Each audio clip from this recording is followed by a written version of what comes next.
Okay, this is exam 6. Then we're going to start with part A. So part A, as a football player moves in a straight line, displacement 5 meters minus 5.50 meters, an opponent exerts a constant force 126 newtons plus 168 newtons on him. How much does the opponent do on the football player? Express your answer with appropriate units. Okay, so first of all, we're going to use the equation from 6.3 in section 6.1, and this is what the equation looks like. Mind you, this is in section 6.1, equation 6.3. So F times S, this is the displacement, and this is the force.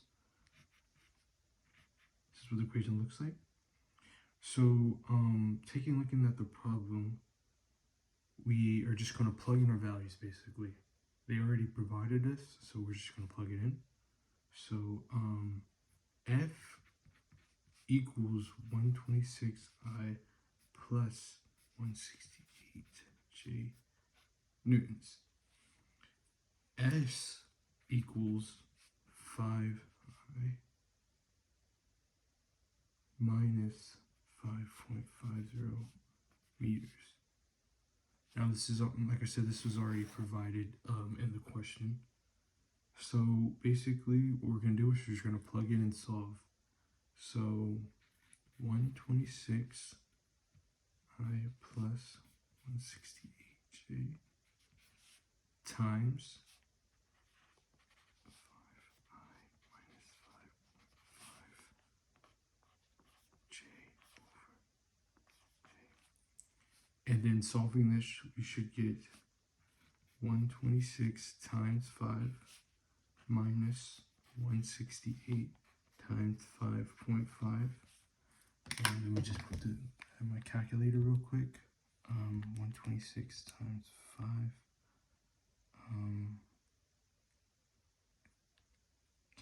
Minus 168. Yep, and your answer is negative 294.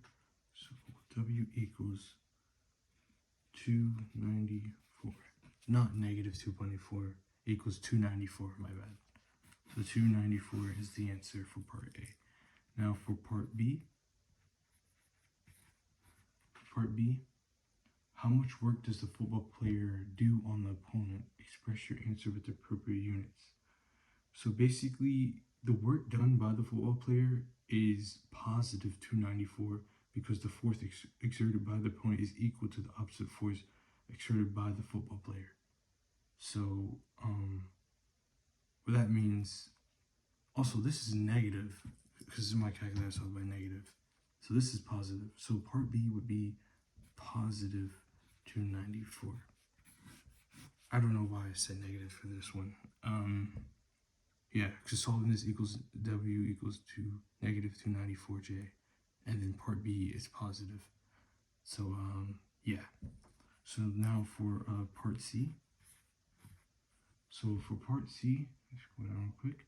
You push a stalled car with a constant force of 220 newtons as it moves a distance 8.40 meters in a straight line.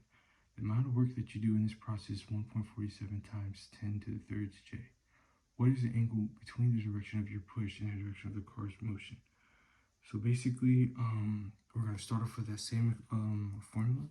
W equals F times S. Again, this was in this is equation 6.3 and section 6.1. Then we're going to kind of evaluate a little bit more, and we're going to get W equals Fs cosine theta. Now this equation right here is in 6.2 and section 6.1. So basically, looking at the values provided for us in the problem, I'm just going to list those out real quick. So F equals 220, S equals 8.4 meters, and W equals 1.47 times 10 to the third joules. And also, okay, so basically what we're going to do is we're going to plug in for this problem right here. So cosine theta equals 1.47 times 10 to the thirds. So we're going to get 220 over 8.40 over cos theta, cosine theta, I mean. And then this right here, solving this right here, go ahead and just put that in the calculator.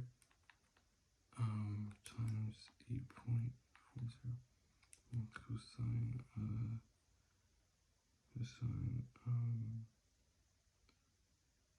theta.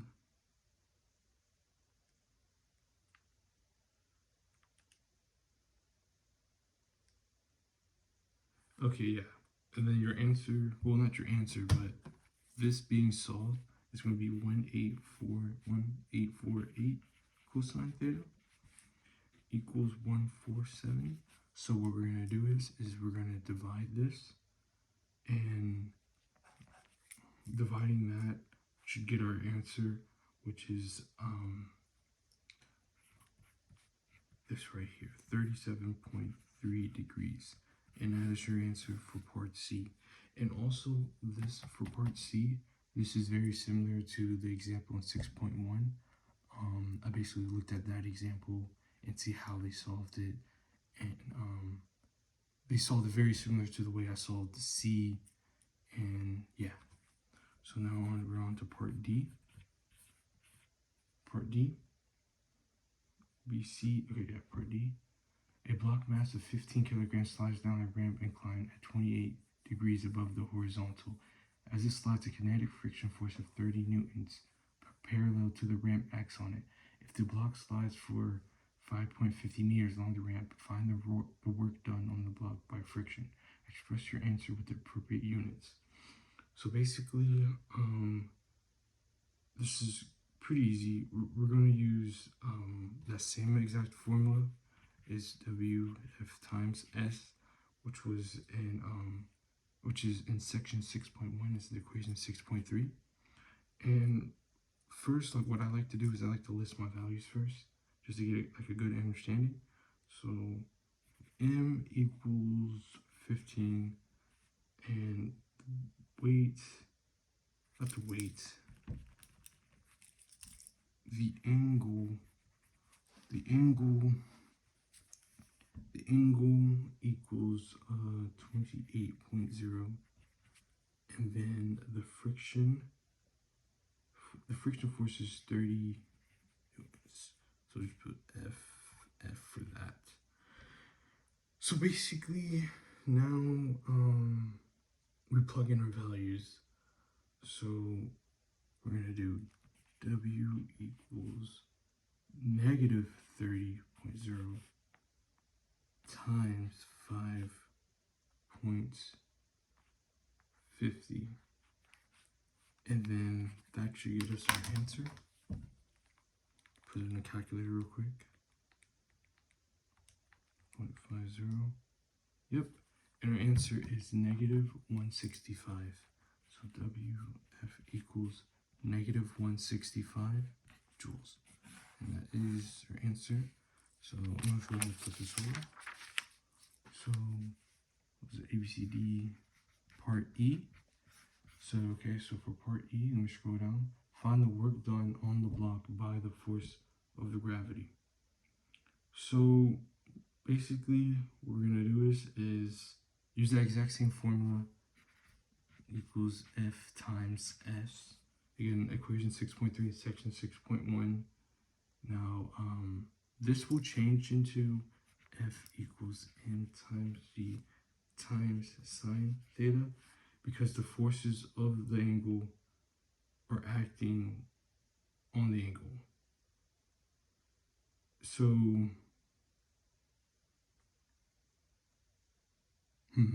so W equals F times S, and F equals mg times S.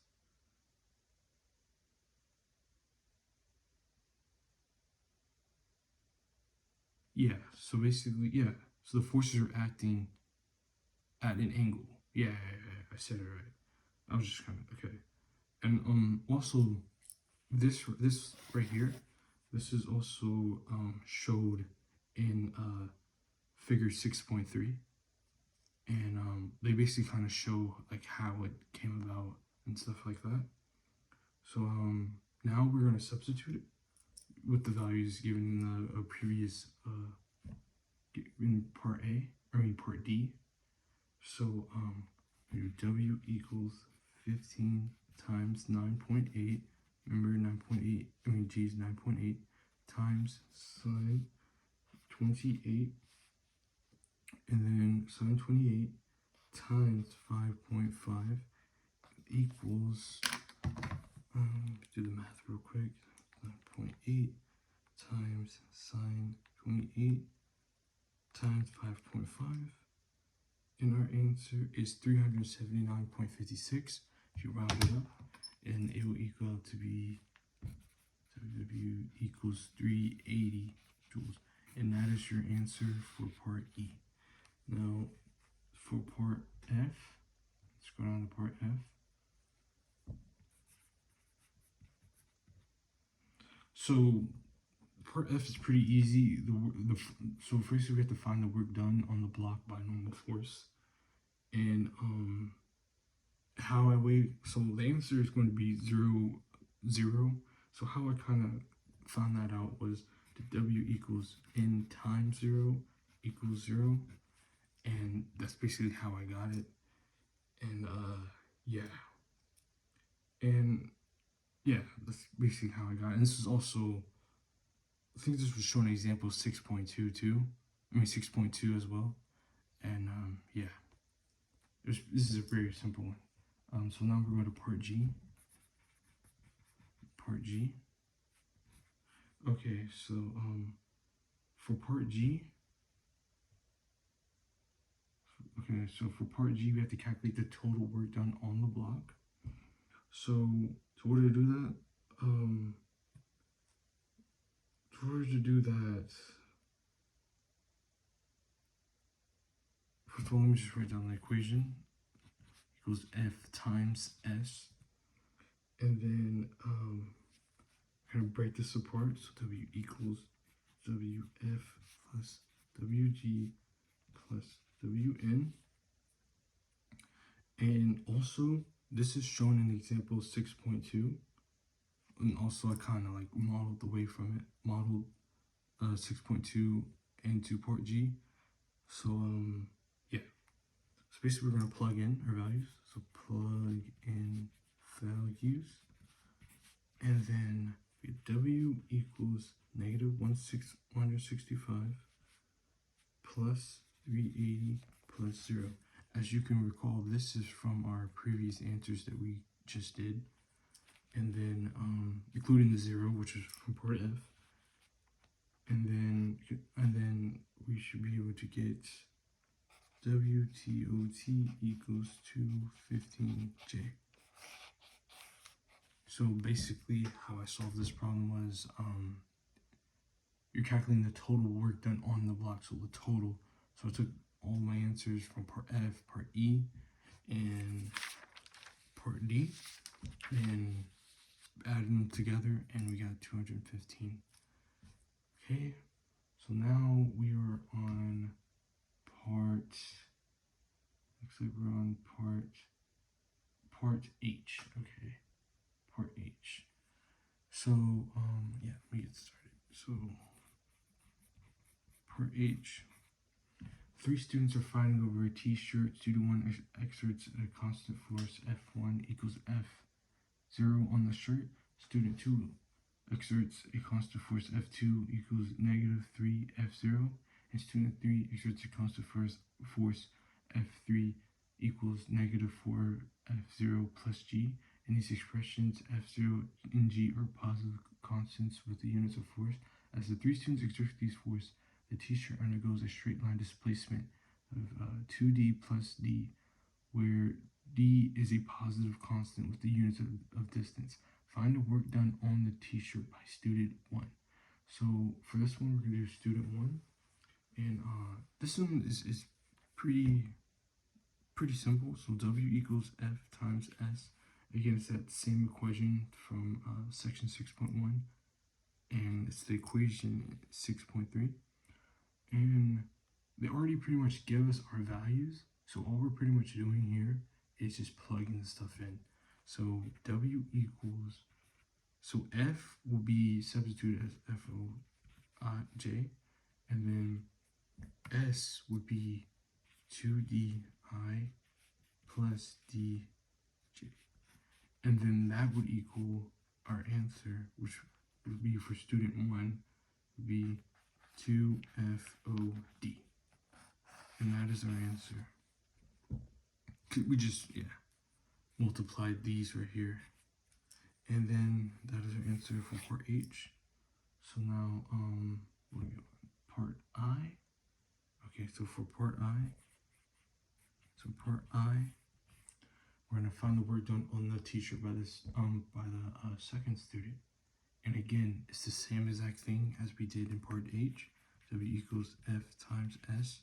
Again, the equation is from 6.3. The equation is 6.3 in section 6.1.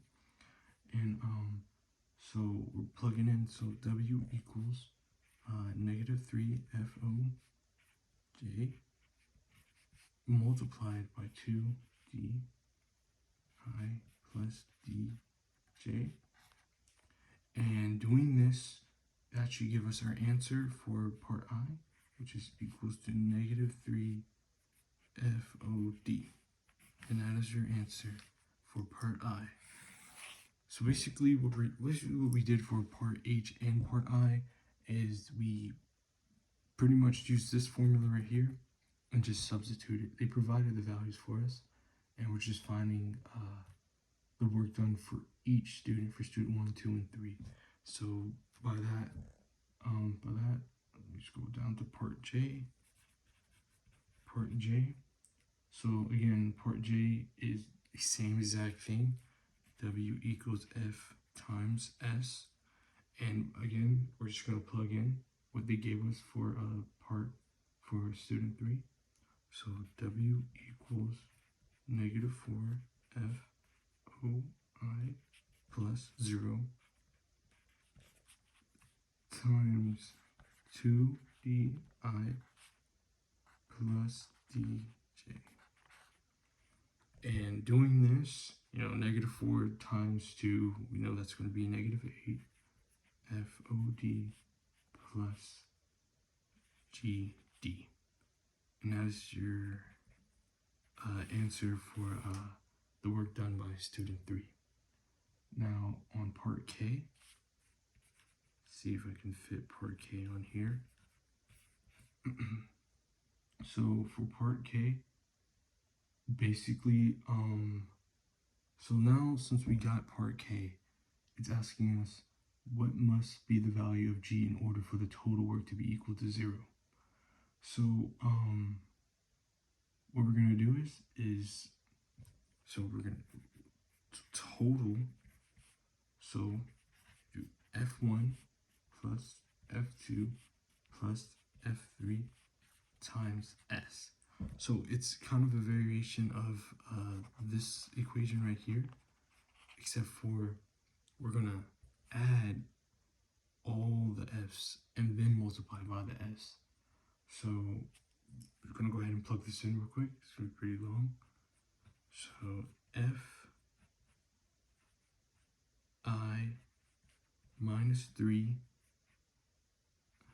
FOA plus negative 4 FOI plus GJ. And then we're going to multiply by 2di plus dj. And then multiplying this, we should get the answer, which is G equals 9FO. And that is your answer for part K. And so basically these whole series of problems was basically substituting the values given to us and solving for each student, and then at the end we have to add all of the F's together and multiply it by the displacement. And yeah, pretty much all it. And yeah, like I said, I referenced the book multiple times, provided the equations and where they're at, and I think that's about all it.